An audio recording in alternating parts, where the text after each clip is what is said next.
Hello everybody, welcome back to C8 Corvettes in beautiful sunny Sarasota, Florida. It's your Corvette buddy Lyle here to talk to you about more interesting, exciting, and hopefully helpful stuff.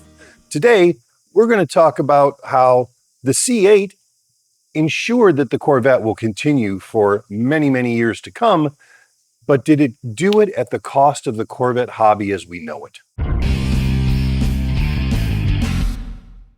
One of the first things you'll notice when you're on the road and you see a C8 and you're in your Corvette, most C8 owners, not all, but most, ignore the Corvette wave. That isn't a terrible thing or a horrible crime in any way, but it got me to thinking. GM managed to attract a whole new generation, a whole new group of people to the Corvette brand with the C8. Did they do that without creating a new generation of Corvette people? That seemingly insignificant wave may tell us something very important about the future of Corvette. In our last couple videos, we talked about the decline of the baby boomer driven collector car market, and I think this really folds into that because Chevy, as well as everybody else, Chevy knew that the Corvette faithful were aging, and a lot of the people who had been Corvette fanatics from the 50s, 60s, 70s, 80s were now getting to the point where they were too old or no longer able to enjoy Corvettes.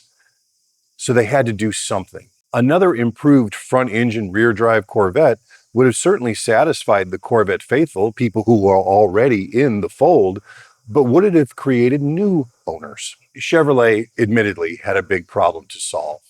By the end of the C7 run, they had developed the front engine rear drive platform pretty much to an extraordinary level. By moving the transmission to the rear to get that better 50-50 weight balance, put a little more weight to the back so you could plant some of that wonderful power that they were making.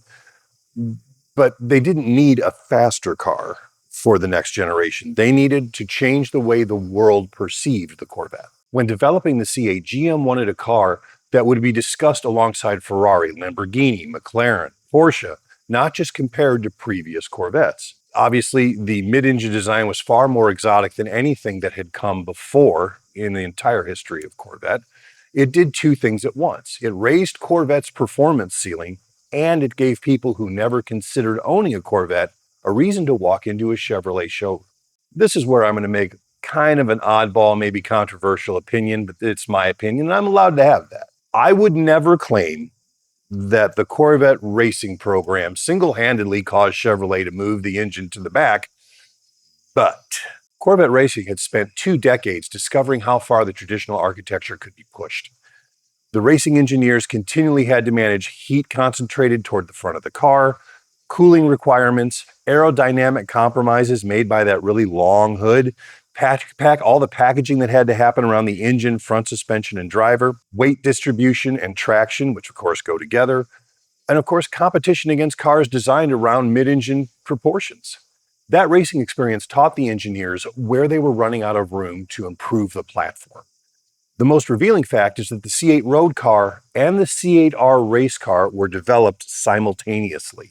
Production engineers and racing engineers worked alongside each other from early on in the program.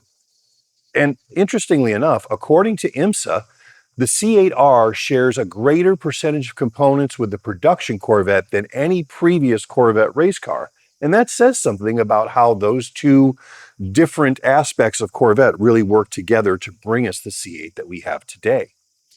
So Corvette Racing may not have dictated the decision to go mid-engine, but it certainly helped make the case, engineering-wise, increasingly difficult to ignore. It also helped determine what the resulting car became. Now in its 8th year of production, let's talk about, for a moment, what the C8 has accomplished. Whether you love the C8 or not, there are some hard facts that we all need to agree upon. Judged strictly as a product, the C8 has been a remarkable achievement.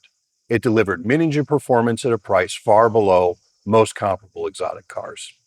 It transformed the Corvette's visual identity. To the chagrin of many, but a lot of people love it. It generated attention from people who had previously dismissed the Corvette as an old man sports car, and that's important.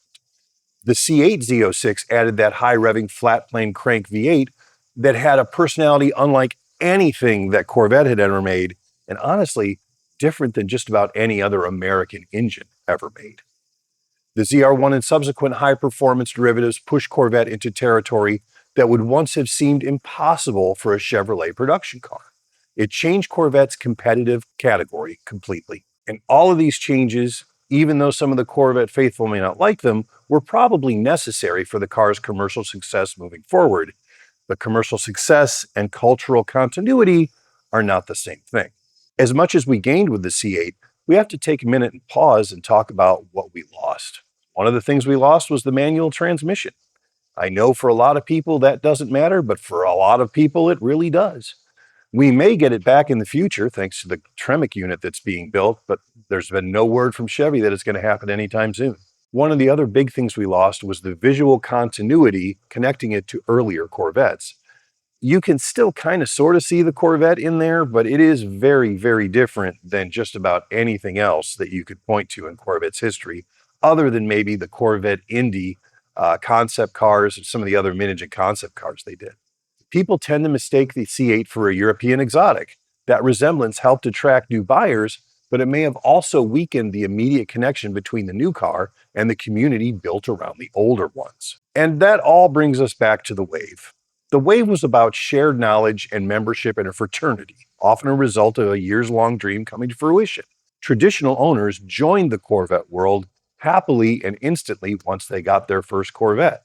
New C8 buyers, however, were attracted away from other brands by the extraordinary performance bargain that the C8 represented. They didn't grow up in the hobby and they don't know who Zora Arkus Duntov is. They might not be able to identify older Corvettes on sight.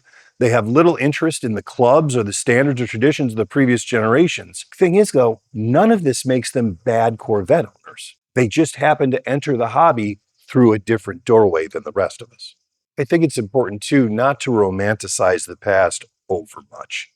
Not every Corvette owner waves or attends shows. Not every C8 owner ignores other Corvettes. If you go back to the 50s, when the C1 ended its run in the early 60s and the C2 came out, a lot of people in the C1 said, well, that's it. We'll never have another cool Corvette because that thing isn't a Corvette. Some people think the only real Corvettes had chrome bumpers. Every new generation has created arguments about what a Corvette should be. C8 may be creating a different version of Corvette culture. Don't confuse unfamiliarity with rejection. So that leaves me with a couple of questions for you guys, and I'd love to see you answer them in the comment section below. Do you think the C8 has strengthened the Corvette community by bringing in new people, or weakened it by attracting buyers who feel no connection to Corvette history? Secondly, do you think Corvette culture can survive if owning the car no longer automatically means joining the community? Put it in the thoughts below, and Tony and I will read the comments and we will answer and probably make a follow-up video based on what you tell us. Thanks so much for joining me today. Have a wonderful day.